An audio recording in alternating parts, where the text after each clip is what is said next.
Joining us now to review some of the headlines of today's newspapers from around the world is Arise News analyst Elder Emmanuel Ifeni. Great Malabai. Good morning, How was church yesterday? Well, we continue to do the Lord's job, the Lord's business. We do it every Sunday. Yes. Good morning, Rufai. Morning, sir. Good morning, Victoria. See you on MKO Abiola. Good morning, Mr. Ifeni. Yes, you look too calm for my liking today. Well, those mornings. Yes. I hope you have a sound weekend. I really did. Thank you. Let's start the review with this day, Nigeria's newspaper of records.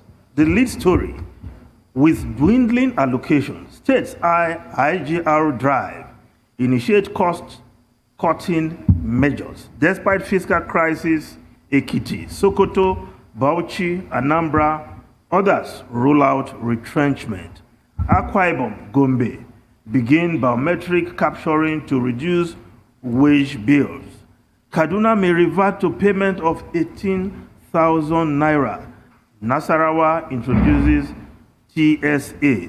Yes, with the dwindling allocations and perhaps no allocation from FARC in May, states are doing what they ought to have done long time ago, increasing their drive for revenue within their domain, rolling up their sleeves.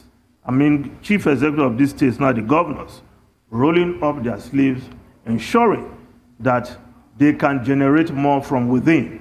And of course, cost-cutting measures, which many of these states have been known for their profligacy in the past. Perhaps this is the time for frugality, and the governors will do well to take the lead. Now, if we look at other newspapers quickly, The Guardian, Nigeria's The Guardian newspaper, uncertainty as stiffer foreign travel protocols begin today. Stakeholders query travel ban from India, Brazil, Turkey over COVID-19 spike. Airlines face $3,500 per fine per defaulting passenger. Decision hasty, not based on data, says Tomori. Expert rally government to rapid testing at Lagos, Abuja airports. Well, those who are saying government is hasty, in the last 1 week, many of us have been saying government should act. We shouldn't wait before it is too late to do so. But of course, government, if you do, you are damned. If you don't do, you are damned. But a government must do what it has to do to protect its people.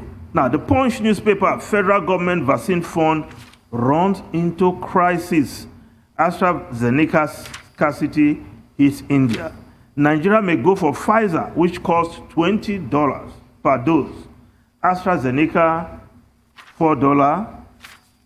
World Health Organization may review usage of expired COVID-19 vaccine for Nigeria.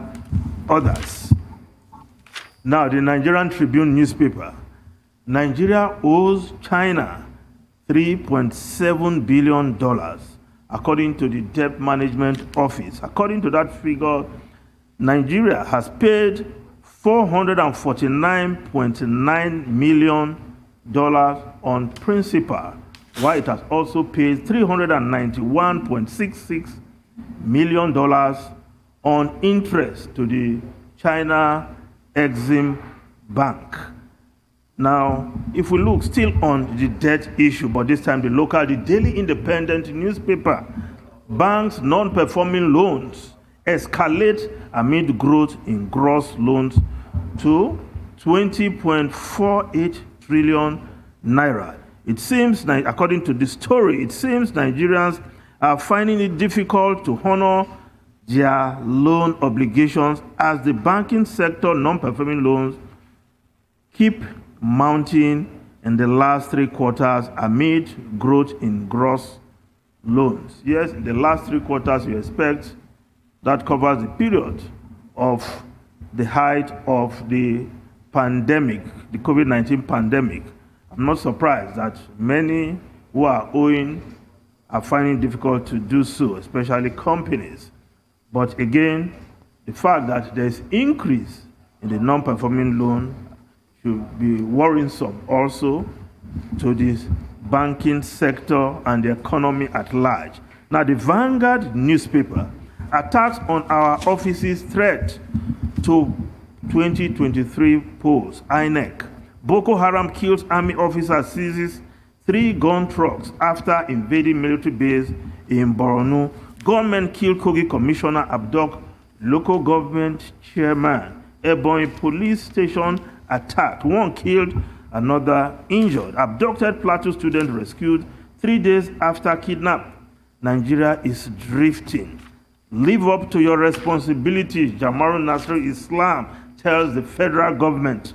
APC towns PDP over connivance with terrorists, says investigation ongoing to nail sponsors. Now, the Daily Sun newspaper beefs up security in Southwest.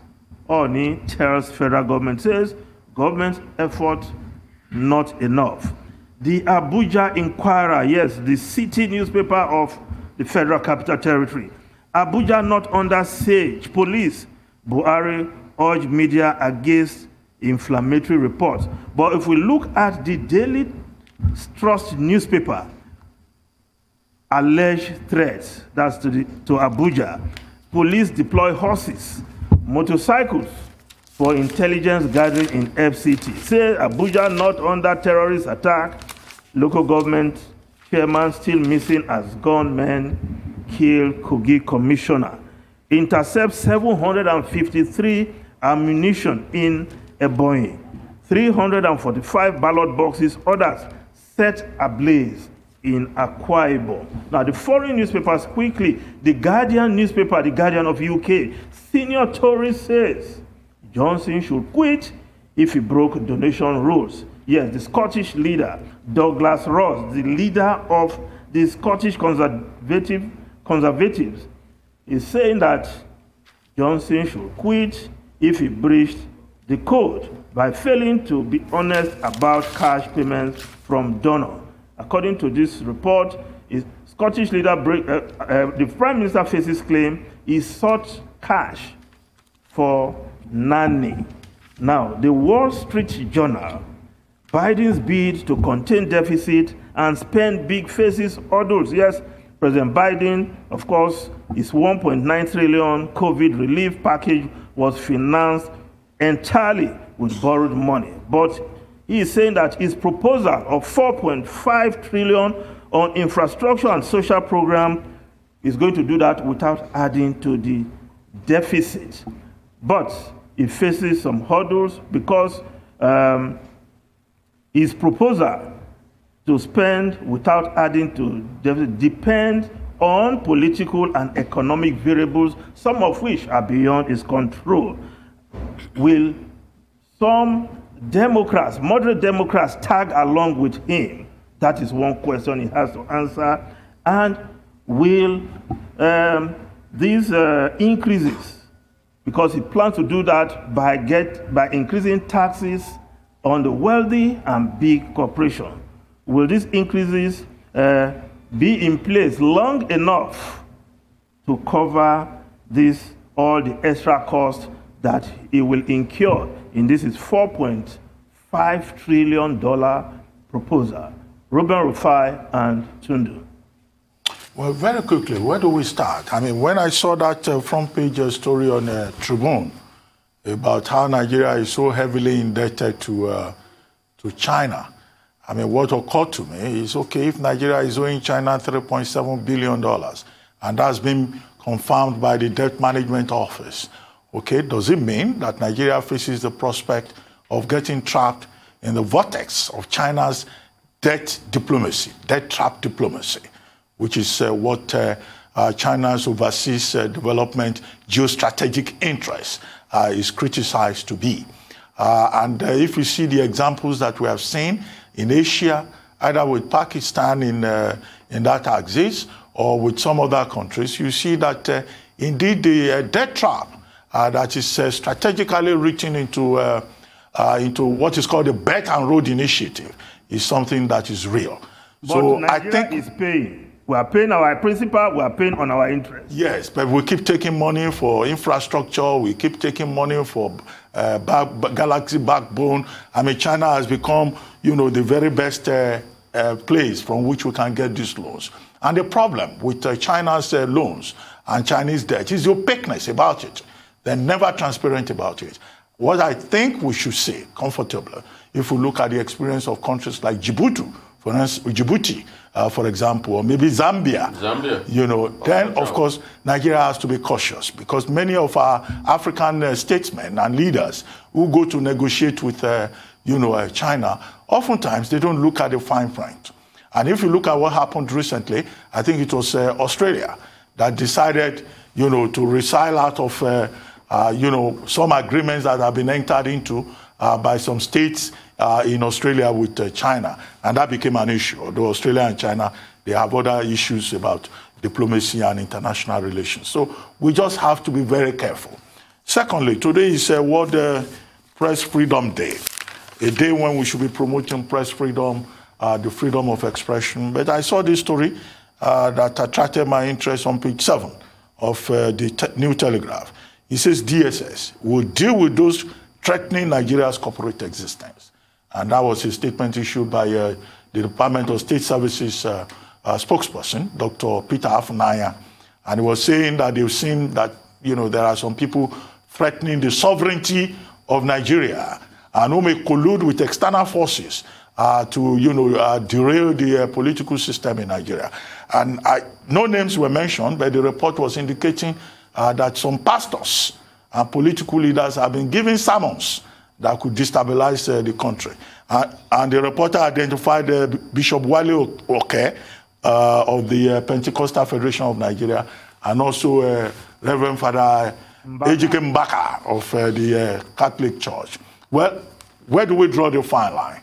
While the state has a responsibility to ensure that the state is not destabilized by inimical forces, at the same time, that boundary, between the state discharging its responsibility and ensuring the freedom of expression, I think is also important. And the state should not be seen out of maybe desperation or anxiety to be intimidating citizens who, under the law, are exercising their fundamental rights.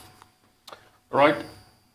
Okay. I'd like to say a very big thank you to Mr. Efeni. I'd love to make one or two comments, but we have to go to a quick commercial break. Thank you so much for your time.